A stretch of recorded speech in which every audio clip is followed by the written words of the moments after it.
ቭላዲሚር ፑቲንን መግደል ለምን ከባድ ሆነ? በዓለማችን ታሪክ ውስጥ እጅግ ኃያላን የሚባሉ መሪዎች የሞት ጽዋን ቀምሰዋል። አዶልፍ ሂትለር በበርሊን ምድር ተሸነፈ። ጆን ኤፍ ኬኔዲ በቴክሳስ አደባባይ በጥይት ተመታ። የሊቢያው ሙአመር ጋዳፊ በገዛ ሕዝቡ እጅ ወደቀ። በአሁን ሰዓት መላውን ዓለም በስጋት እያናወጠ የሚገኝ ከምዕራባውያን ኃያላን አገራት ጋር የሞትና የሽረት ፍልሚያ ውስጥ የገባ አንድ ሰው አለ። የሩሲያው ፕሬዝዳንት ቭላዲሚር ፑቲን ስልጣን ላይ የወጡት በአጋጣሚ አይደለም። በአውሮፓውያን አቆጣጠር በ1999 የሩሲያ ኢኮኖሚና ደህንነት በከፍተኛ ውድቀት ውስጥ በነበረበት ወቅት ቀድሞ ፕሬዝዳንት ቦሪስ ኤሊሰን በድንገት ስልጣናቸውን ለፑቲን ሲያስረክቡ ዓለም ተገረመች። ከኬጂቢ የስለላ መኮንንነት በቀጥታ ወደ ክሬምሊን ማማ የወጡት ፑቲን በ30 ዓመታት ውስጥ የፈራረሰችውን ሩሲያን ወደ ቀድሞ የዓለም ኃያልነት ለመመለስ ግብ ሰንቀው ተነሱ። ፑቲን ተራ ፖለቲከኛ አይደሉም። እሳቸው የዘመናዊ ዓለም እጅግ ምስጢራዊና አስፈሪ የስለላ ተቋም በነበረው ኬጂቢ ውስጥ በጀርመን ምድር ሲሰሩ የነበሩ የከፍተኛ ደረጃ መኮንን ነበሩ። በዚያ የስለላ ዓለም ውስጥ ያካበቱት ልምድ የጠላትን አእምሮ የማንበብ መርዝ የመቀመምና ስልታዊ ክህደትን የመተንበይ ክህሎትን አስተምሯቸዋል።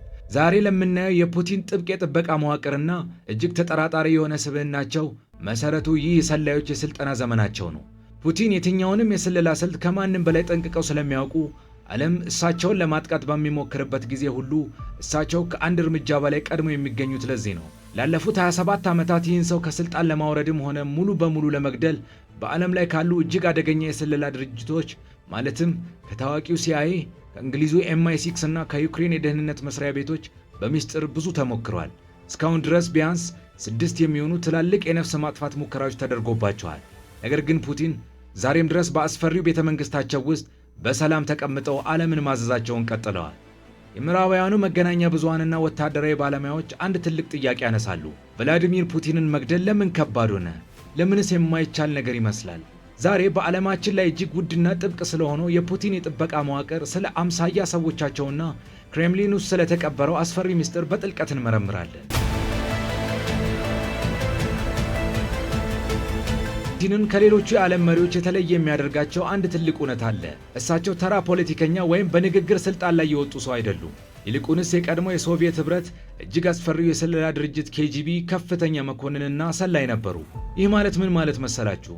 ፑቲን ጠላት እንዴት እንደሚያስብ፣ የስለላ ድርጅቶች ሰዎችን ለመግደል ምን አይነት ስልቶችን እንደሚጠቀሙ፣ መርዝ እንዴት እንደሚቀመምና ስልታዊ ክህደት እንዴት እንደሚፈጸም ከማንም በላይ ጠንቅቀው ያውቃሉ። ፑቲን ከመጠን በላይ ተጠራጣሪ ናቸው። ሌላውን ዓለም በፍጹም አያምኑም። በዚህ ምክንያት የግል ሕይወታቸው ሙሉ በሙሉ ከዓለም የተደበቀ ነው። የሚተኙበት ቦታ፣ የሚበሉት ምግብና ስለ ቤተሰቦቻቸው ማለትም ስለ ትዳር አጋራቸውም ሆነ ስለ ወለዷቸው ልጆች መረጃ የትም አይገኝም። ፑቲን ዛሬም ድረስ የትኛውንም ዘመናዊ ስማርት ስልክ ወይም ኢንተርኔት አይጠቀሙም። ለምን መሰላችሁ? በአሜሪካና በእስራኤል ሳተላይቶች እንዲሁም በሳይበር የስለላ መረቦች ጥቃት እንዳይሰነዘርባቸው ወይም ያሉበት ቦታ እንዳይታወቅ በመስጋት ነው። ማናቸውንም ምስጢራዊ የጦርነት መረጃዎች የሚቀበሉት ከአስተማማኝ መልእክተኞች እጅ በሚመጣና በታተመ ወረቀት ብቻ ነው። ዓለምን ባናወጠው የኮቪድ-19 ወረርሽኝ ወቅት እንኳን ፑቲን ከዓለም መሪዎችና ከገዛ ሚኒስትሮቻቸው ጋር ረጅም በሆኑ ጠረጴዛዎቻቸው ጫፍ ላይ ርቀታቸውን ጠብቀው ብቻቸውን ተቀምጠው ይታዩ ነበር። ብዙዎች ይህንን እንደ ቀልድ ቢያዩትም እውነታው ግን ፑቲን ራሳቸውን ከኬሚካላዊና ባዮሎጂካላዊ የጀርም ጥቃቶች ለመጠበቅ የተጠቀሙበት የስለላ ስልት ነበር። ወደ እሳቸው አየር ክልል ለመጠጋት ማንም ሰው መጀመሪያ ለ2 ሳምንታት ተለይቶ መመርመር ነበረበት። ሌላው ፑቲን 100% ካልተቆጣጠሩት አካባቢ ውጭ ሕይወታቸውን ለአደጋ ያጋልጡ። የትኛውን ቦታ ሲንቀሳቀሱ የሚጠብቃቸው ተራ ፖሊስ አይደለም። FSO ወይም ፌዴራል ፕሮቴክቲቭ ሰርቪስ የሚባል ልዩ የደህንነት ተቋም አለ። ይህ ተቋም ከ50 ሺህ በላይ እጅግ ዘመናዊ ሰልጣኝ ወታደሮችን የያዘ ሲሆን ተጠያቂነቱ በቀጥታ ለፑቲን ብቻ ነው። ፑቲን ወደ አደባባይ ሲወጡ ይህ የኤፍኤስኦ ሰራዊት መሬቱንና ሰማዩን በ4 አስፈሪ የጥበቃ መስመሮች ይከበዋል። የመጀመሪያው መስመር ከፑቲን በአንድ እርምጃ ርቀት ላይ የሚቆሙ የግል ጠባቂዎች ናቸው። ጥቁር ልብስና ጥቁር መነጽር ያደርጋሉ። በእጃቸው የሚይዙት ጥቁር ሻንጣ ተራ ሻንጣ አይደለም። ከተኳሽ ጥይት የሚከላከልና ሲከፈት ፑቲንን ሙሉ በሙሉ የሚሸፍን የታጠፈ ጋሻ ነው። እያንዳንዳቸው በሰከንድ 40 ጥይት የሚተኩስ ባለ 9 ሚሜ የሩሲያ ጉርዝድ ሽጉጥ የታጠቁ ናቸው። ሁለተኛው መስመር ደግሞ ሲቪል ልብስ ለብሰው በህዝቡ መካከል የሚደበቁ ሚስጥራዊ ሰላዮች ናቸው። ማንም ሰው ተራ ተመልካች ሊመስለው ይችላል፣ ነገር ግን ህዝቡ ውስጥ ጥርጣሬ ያለበትን እንቅስቃሴ በሙሉ አይናቸው ይከታተላል።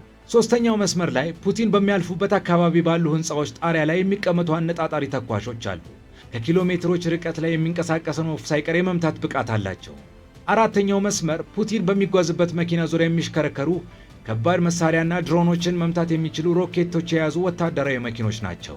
የሚገርመው ነገር እነዚህ ጠባቂዎች በከፍተኛ ሳይንሳዊ ምርምር የሚመረጡ ናቸው። እድሜያቸው ከ35 በታች፣ ቁመታቸው ረጅምና ቅዝቃዜንና ሙቀትን መቋቋም የሚችሉ መሆን አለባቸው። በከፍተኛ ፍጥነት ላብ እንዳያመነጩና እንዳይደክሙ የሚረዱ ልዩ መድኃኒቶችና ስልጠናዎች ይሰጣቸዋል። በታሪክ ውስጥ ብዙ መሪዎች በምግብ ውስጥ በሚቀመም መርዝ ሕይወታቸው አልፏል። ለፑቲን ግን ይህ በፍጹም አይሰራም። የሚበሉትን ማንኛውም ምግብ፣ የሚጠጡት ውሃ፣ ሌላው ቀርቶ የሚጠቀሙበት የጽዳት ሳሙና ሳይቀር አስቀድሞ በክሬምሊን ልዩ ላቦራቶሪ ውስጥ በኬሚስትሪ ባለሙያዎች ይመረምራል። ከምርመራው በኋላ ደግሞ የምግብ ቀማሾች የተባሉ ልዩ ሰራተኞች ምግቡን ቀምሰው ለሰዓታት በሕይወት መቆየታቸው ከተረጋገጠ በኋላ ብቻ ነው ለፕሬዝዳንቱ የሚቀርበው። ይህ የሚሆነው ታዲያ በየቀኑ ያለምንም መዛነፍ ነው። ፑቲን ወደ ውጭ አገር በሚጓዙበት ወቅት የትኛውንም የውጭ አገር ምግብ፣ የውጭ አገር ውሃም በጭራሽ አይቀምሱም። ሁሉም ነገር ከሩሲያ ተጭኖ አብሯቸው ይሄዳል። ብዙዎችን ያስደነቀው ነገር ደግሞ ዲኤንኤያቸው ወይም የጤና መረጃቸው በጠላት እጅ እንዳይወድቅ መጸዳጃ ቤት የሚጠቀሙት ሰገራም ሆነ ሽንት በልዩ ሳጥን ታሽጎ ወደ ሞስኮ ይመለሳል። ይህ ሁሉ አልበቃ ብሎ ክሬምሊን ሌላ እጅግ አስደናቂ ስልት ይጠቀማል። የአምሳያ ሰዎች ወይም ቦዲ ደብልዝ ፑቲንን ፍጹም የሚመስሉ የእግር አካሄዳቸውን፣ የድምፃቸውን ቃናና የፊት ገጽታቸውን ለዓመታት ያጠኑ በርካታ ሰዎች አሉ። ከፍተኛ አደጋ ሊኖርበት ይችላል ብለው በሚያስቡበት ህዝባዊ መድረክ ወይም ጉብኝት ላይ ራሳቸው አይሄዱም። በእነሱ ፋንታ አምሳያ ሰዎቻቸውን ይልካሉ። የምዕራባውያን የስለላ ተቋማትና የሰውነት ቋንቋ ተንታኞች እንደሚያሳዩት ፑቲን በተለያዩ ጊዜያት በህዝባዊ መድረኮች ላይ ሲታዩ የፊት ገጽታቸው፣ የጆሮአቸው ቅርጽ አልፎም ተርፎ የእግር አካሄዳቸው ላይ የሚስተዋሉ ጥቃቅን ልዩነቶች አሉ። ለምሳሌ በአንዳንድ ጉብኝቶች ላይ የሚታየው ፑቲን ከወትሮ የተለየ የፊት እብጠት ወይም የመንቀሳቀስ ፍጥነት ሊኖረው ይችላል። እነዚህ የሰውነት ልዩነቶች ጠላቶቻቸውን ግራ ለማጋባትና እውነተኛው ፑቲን የት እንዳለ እንዳይታወቅ የተፈጠሩ ስትራቴጂካዊ ተንኮሎች ናቸው። ጠላት በቦምብ ወይም በስለላ ድርጊት አጠቃው ብሎ ሲያምን እውነተኛው ቭላዲሚር ፑቲን በሺዎች ከሚቆጠሩ ኪሎ ሜትሮች ርቀት ላይ ሆነው ይህንን ሁሉ ድራማ በደህንነት ካሜራዎቻቸው ይከታተላሉ። ብዙዎች ፑቲንን ከውጭ ጠላት ይልቅ በገዛ ሩሲያ ውስጥ ያሉ ባለስልጣናት ወይም ጀነራሎች ሊገሏቸው ይችላሉ ብለው ያስባሉ። ፑቲን ግን ይህንን ቀዳዳ በአስደናቂ ብልሃታቸው ዘግተውታል። በሩሲያ ውስጥ ያሉ እጅግ ባለጸጋ ቢሊዮነሮች በፑቲን ላይ እንዳያምፁና መፈንቅለ መንግስት እንዳያስነሱ የተዘረጋው የቁጥጥር ስርዓት እጅግ ጨካኝ ነው። ላለፉት ዓመታት የፑቲንን አካሄድ የተቃወሙ ወይም ከምዕራባውያን ጋር የተሻረኩ በርካታ ባለሀብቶችና የቀድሞ ሰላዮች በምስጢራዊ ሁኔታ ሕይወታቸው አልፏል። አንዳንዶቹ ከከፍተኛ ፎቅ በመስኮት በኩል ተገፍተው ሲወድቁ፣ ሌሎቹ ደግሞ ኖቪቾክ የተባለውን እጅግ ገዳይ ሩሲያ መርዘኛ ኬሚካል ተረጭቶባቸው አልቀዋል። ይህ በባለሥልጣናቱ ልብ ውስጥ ፍጹም ፍርሃትን የዘራ ስልት ነው።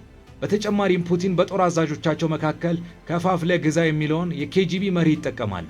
የሩሲያ መከላከያ ሰራዊት፣ የውስጥ ደህንነት መስሪያ ቤቱና ልዩ ተዋጊዎች እርስ በርስ እንዳይተማመኑ ስልጣን እንዳይይዙ ያደርጋል።